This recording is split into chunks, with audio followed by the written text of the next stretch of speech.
بسم اللہ الرحمن الرحیم۔ السلام علیکم ورحمۃ اللہ وبرکاتہ۔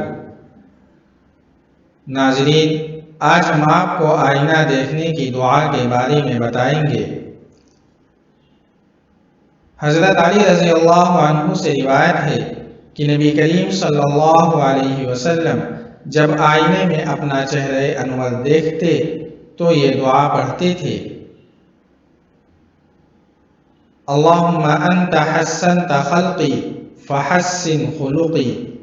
ایک مرتبہ پھر سن لیجئے: اللہم انت حسنت خلقی فحسن خلقی۔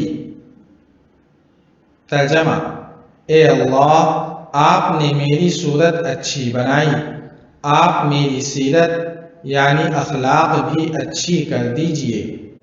اس ویڈیو کو ثواب کی نیت سے زیادہ شیئر کریں۔ والسلام علیکم ورحمۃ اللہ۔